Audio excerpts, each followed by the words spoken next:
quem estabelece e quem funda a igreja é o próprio Cristo. Jesus, ele é o fundador desta igreja. Jesus, ele é o alicerce desta igreja.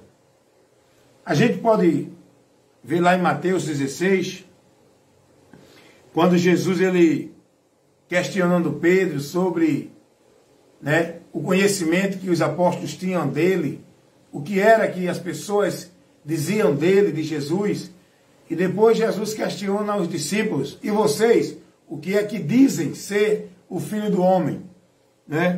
E Jesus, ele vai interrogar os seus discípulos, e Simão vai dizer, Pedro vai chegar para Jesus e dizer, Senhor, tu és o Cristo, tu és o Filho de Deus. Os judeus precisavam crer em Jesus dessa forma. Os judeus precisavam entender que Jesus era o Messias. Os judeus precisavam entender que Jesus era aquele que foi prometido lá em Moisés para eles. Os judeus precisavam compreender que Jesus era o cumprimento da promessa dos profetas, dos salmos e de toda a escritura que testificava de Jesus. Os judeus negaram Cristo por uma questão de não estar satisfeito com ele. Negaram Jesus. Jesus veio para os judeus, que era o seu povo de onde ele nasceu. Jesus, sendo judeu, nascido de um povo, da nacionalidade de Israel, o povo judeu, da tribo de Judá, do povo da descendência de Davi, ele veio para esse povo. Esse povo não conheceram o seu Messias, não conheceram o seu Cristo ungido, o enviado, o esperado que o povo aguardava. Rejeitaram Jesus por causa das suas satisfações pessoais. Jesus não agradou a eles. Eles queriam um Messias que fosse de acordo com a vontade deles para satisfazer a necessidade do desejo que eles tinham. Aí Jesus vem. E agora Jesus vai interrogar os apóstolos sobre a pessoa dele. Jesus diz assim, quem diz os homens ser o Filho do Homem? Aí os apóstolos vão dizer, olha Senhor, uns dizem por aí que tu és Elias, outros dizem que tu és João Batista, e outros dizem que tu és Jeremias, um dos profetas que ressuscitou. Jesus, ele diz, tudo bem, esse povo não tem a convicção de quem realmente eu sou, esse povo não me reconheceram, mas eu quero saber de vocês. Agora Jesus interroga os apóstolos, os discípulos dele. Jesus vai dizer, eu quero saber de vocês. Quem é o Filho do Homem? O que dizem ser o Filho do Homem para vocês? Deixa eu colocar aqui, não perturbe, para não ter interferência no trabalho de instrução. Jesus agora chega e pergunta aos apóstolos, e vocês? Quem dizem, o que vocês dizem que eu sou? Quem eu sou para vocês? Rapaz, essa pergunta aqui é muito séria, irmãos. Esse questionamento que Jesus faz aos seus discípulos é muito sério. Jesus faz, tudo bem, o povo, a multidão não me conhece, não me reconhece, não me conhece e não reconheceram quem eu sou. Mas eu quero saber de vocês. Quem vocês dizem que eu sou? Quem eu sou para vocês? Aí é na hora que Pedro vai e diz, tu és o Cristo, o Filho de Deus. Essa afirmação levou Pedro a reconhecer Jesus como Messias. Levou Pedro a reconhecer Jesus como aquele que Deus prometeu, que se manifestou. Ele reconheceu Jesus, o Cristo, o Filho de Deus. Deu para entender? Ele não foi um dos profetas como qualquer profeta. Jesus era o Cristo, o Filho de Deus. Essa afirmação que Pedro teve dentro dessa revelação de quem realmente era Jesus, foi que levou Jesus a dizer a Pedro o seguinte, eu te digo que tu és Pedro, e sobre esta pedra edificarei a minha igreja. Olha o que Jesus vai dizer. Que ele vai edificar. Edificar é fundar, é alicerçar, é estabelecer sobre a pedra. A pedra aqui, Jesus fala, essa pedra não é Pedro. Dentro do contexto, a gente vai saber e perceber que é a revelação, é o conhecimento que os apóstolos tiveram do próprio Jesus, dado por Deus esse conhecimento. Jesus vai dizer,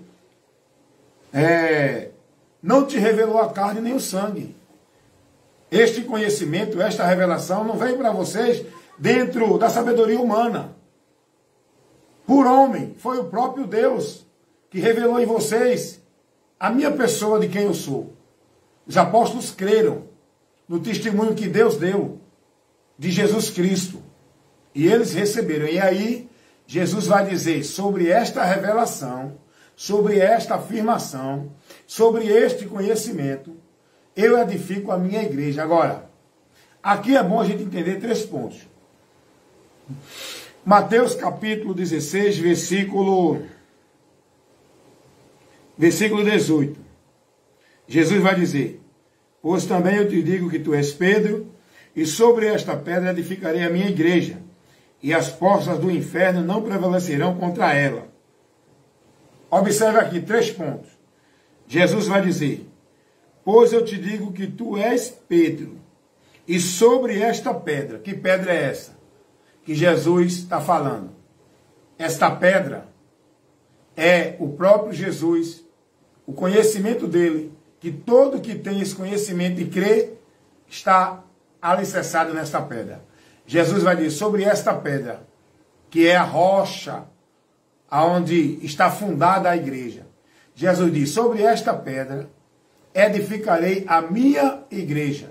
Agora, quando Jesus falou a minha igreja, ele estava se referindo ao quê? A uma instituição? A uma religião? A uma entidade filantrópica? Jesus, quando disse a minha igreja, que igreja é essa que Jesus se refere? É alguma denominação? Quando Jesus diz, sobre esta pedra edificarei a minha igreja, esta pedra é Jesus. A igreja é pessoas que vai crer nele. Que crendo nele, tendo essa revelação de Cristo, o conhecimento de Cristo, nele está edificado as pessoas que são membros no individual e no coletivo são igreja, corpo de Cristo. Deu para entender? Então Jesus vai dizer que é a igreja dele, que vai estar edificada por ele, nele mesmo. Agora eu quero trazer para você essa orientação aqui, que vai lhe trazer uma reflexão, um esclarecimento, dentro disso que você vai ouvir agora. Ora, hoje, as pessoas têm como igreja de Deus instituições. Hoje, as pessoas entendem que igreja de Deus é o ministério A, B, C, é a instituição A, B, C. O povo perdeu esse entendimento do que Jesus falou, do que é a igreja dele. Vamos ler mais outro texto para a gente entender o que é a igreja. Palavra de Deus lá na primeira carta do apóstolo Paulo aos Coríntios, no capítulo 1, no versículo 2. Paulo escrevendo aos irmãos, Paulo vai dizer assim. Versículo 1 ele diz assim, capítulo 1 de 1 Coríntios. Paulo, chamado apóstolo de Jesus Cristo, pela vontade de Deus, e o irmão Sosthenes. Versículo 2, Paulo vai dizer, a igreja de Deus que está em Corinto. Deu para entender? A igreja de Deus que está em Corinto, na cidade. Agora, que igreja é essa que Paulo está se referindo? É uma instituição? É uma denominação? É uma religião? Vamos continuar lendo o texto.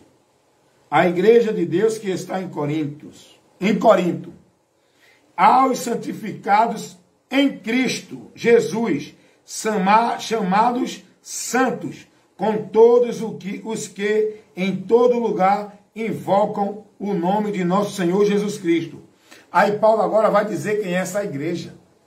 Quem é essa igreja de Deus? Ele vai dizer, aos santificados em Cristo. Essa igreja de Deus é todo aquele que foi remido e justificado do seu pecado, santificado em Cristo. Forma a igreja de Deus, que é o povo, que é pessoas que se convertem a Cristo, que estão fundados na rocha que é Cristo. Como Jesus disse lá em Mateus 16, 18. Então vamos lá. A gente está vendo aqui que igreja de Cristo não se refere a instituições. Hoje o povo trocou esse valor. Hoje as pessoas entendem que igreja de Deus, onde Deus habita, é o templo, local geográfico, construção de alvenaria. E aí, infelizmente, muitos pastores trabalham esse erro de conceitos, de entendimento, fazendo as pessoas entender que a igreja de Deus é aquela instituição, é aquela alvenaria. Deu para entender? Esse é um dos maiores erros de muitos pastores, de não informar o povo a verdade da palavra. Então hoje o povo tem o entendimento de que igreja é uma instituição. Porém, Jesus nunca deu esse entender.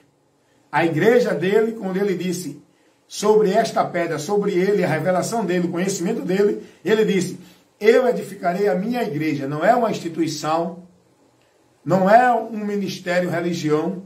São pessoas que vão crer nele, tendo o conhecimento, a revelação dele, e se convertendo a ele, estão firmadas nele.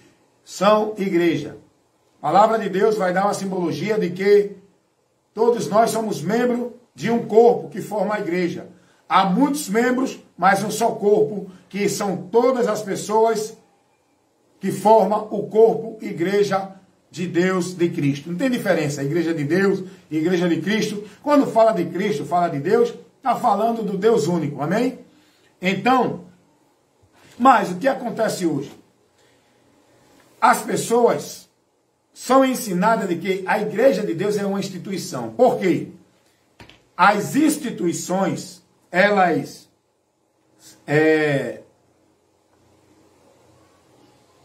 criaram uma ideia de que o povo, para ser de Deus, tem que estar dentro delas. Essas instituições, pelos seus líderes, ensinam ao povo que para o povo ser de Deus, estar em Deus, tem que estar dentro delas, servindo elas para servir a Deus. As pessoas são ensinadas de que tem que servir às instituições para poder servir a Deus. Institucionalizaram a igreja, o Evangelho de Cristo, dentro dessas instituições. Privatizaram o caminho da salvação dentro das instituições. Centralizaram Deus dentro das instituições. Limitaram Deus dentro das instituições. Vamos lá. Vamos aprender algo aqui. A gente leu aqui o texto de Mateus 16, 18, quando Jesus ele funda a sua igreja. E a gente aprendeu e viu o que é a igreja. Porém, Jesus ele fundou e edificou a sua igreja, que não é uma instituição, são pessoas, tá? Nem é um sistema, nem é uma entidade religiosa que é dominada, que é propriedade de homem. A igreja de Cristo é pessoas, são pessoas, não é ministério, são pessoas. Ah, mas essas pessoas estão no ministério. Não, são pessoas que estão em todos os lugares da terra. A igreja de Cristo são pessoas que creram nele, passaram a segui-lo como Senhor da sua vida, converteram-se a ele, estão agora submissos a ele, andando na direção de sua palavra, palavra essa que norteia os nossos caminhos e passos. Esse povo agora passaram a levar esse ensinamento de Cristo, a esperança que eles tiveram de Jesus, passaram a guardar e esperar esta promessa que Jesus fez, né? E agora passaram a propagar a mensagem de Cristo ao mundo essas pessoas que é a igreja e levam a mensagem de Cristo que causa grande revolução no sistema religioso. Deu para entender? A mensagem de Cristo, ela contraria, ela traz uma contrariedade, ela contraria todo o sistema religioso, toda a estrutura religiosa, todo o conceito doutrinário das religiões. A mensagem do Evangelho desconstrói, derruba toda a estrutura de conceitos, doutrina, dogmas, preceitos que as instituições religiosas aplicam para o povo. E logo essa mensagem levada por esses convertidos a Cristo que formam a igreja, causou um grande desconforto entre as religiões, por causa dos ensinos que estava sendo confrontado com a verdade do Evangelho, onde estava caindo por terra todo o ensino religioso. A gente vai ver que esse povo viviam na fé e na esperança em Cristo. Esse povo chamado igreja, eles vivem na fé e na esperança em Cristo, aguardando a promessa que Cristo fez quando nos congregamos entre nós, né, entre a Irmandade, todos os que declaram cristãos são de Cristo, congregam-se para estimular a fé na perseverança, na promessa, para demonstrar um ao outro a permanecer firme. A congregação é isso. Não está falando de instituição igreja. Os santos se congregam com essa finalidade. Não é para viver o formalismo dentro da igreja. Deu para entender? Porém, era assim que acontecia no período da igreja, no período apostólico. Os santos se congregam para ser instruído com a doutrina de Cristo, para ser estimulado na fé, na esperança, não é? Suportando a tribulação, passando as perseguições. Os cristãos, a Irmandade cristã, se congrega para comungar a fé dentro, né, do grupo, da congregação, independente de 10, de 5, de 20, de 100. Nós temos que congregar para estimular um ao outro, a demonstrar um ao outro, na perseverança da fé, não é? Na esperança, aguardando com alegria, não é? Na perseguição, a permanecer perseverando, guardando e se mantendo fiel na doutrina de Cristo. Então, doutrina essa que tinha de ser mantida pela igreja. A igreja não podia se apartar da doutrina de Cristo. A igreja de Cristo, ela tem que ser fiel à doutrina de Cristo, não à instituição, à doutrina de nenhuma instituição, de nenhum objeto religioso, de nenhuma entidade ou de nenhum homem como dono e proprietário desse objeto religioso, instituição. A igreja de Cristo tem que ser fiel à doutrina de Cristo. A igreja de Cristo não pode se contaminar, nem pode perverter a doutrina, nem pode prevaricar.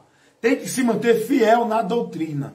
A igreja se congregava para ser instruído na doutrina, para cada dia mais aprender da doutrina e nessa doutrina manter-se fiel contra todo o ataque doutrinário que era investido contra a igreja. Porque a igreja de Cristo, ela sofreu grandes ataques e perseguições, não só de morte, de violência, como também a pior perseguição que a igreja tem sofrido hoje, não é de morte, de violência física, é de deturpação da doutrina.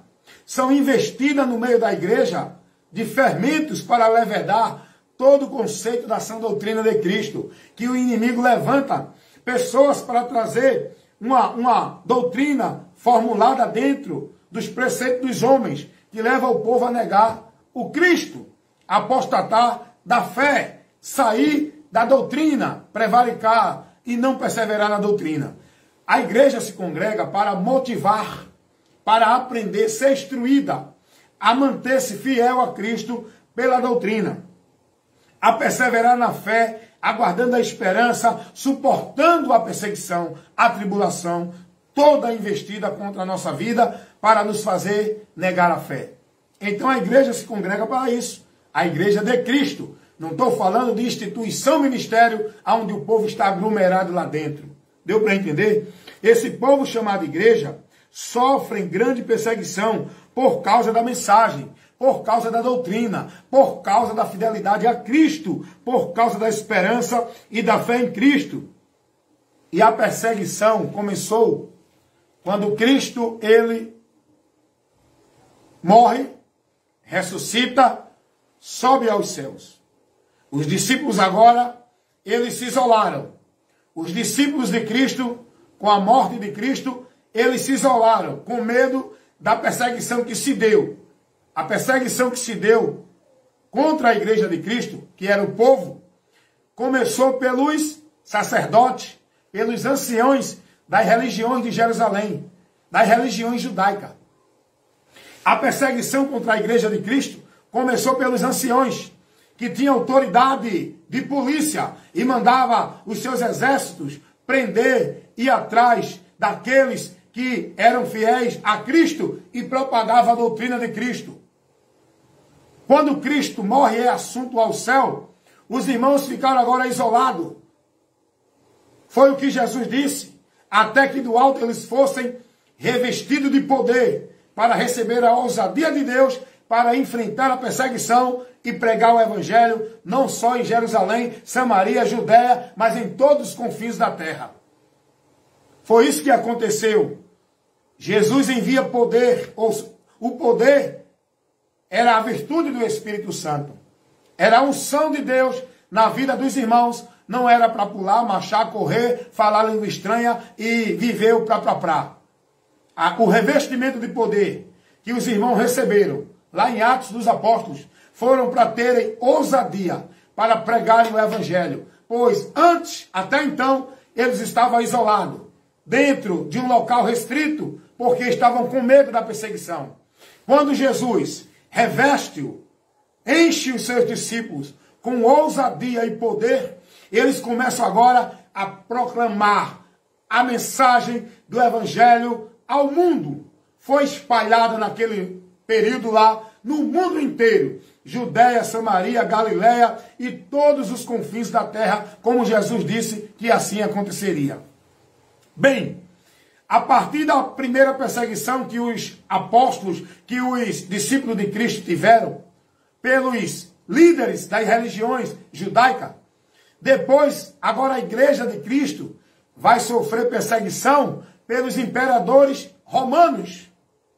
Olha para aí. Rapaz, se você examinar a história da igreja de Cristo, não é de igreja A, B ou C. Não é uma instituição denominacional do homem. Estou falando da igreja de Cristo, o povo de Deus, que é aqueles que são fiéis, convertidos e discípulos de Cristo.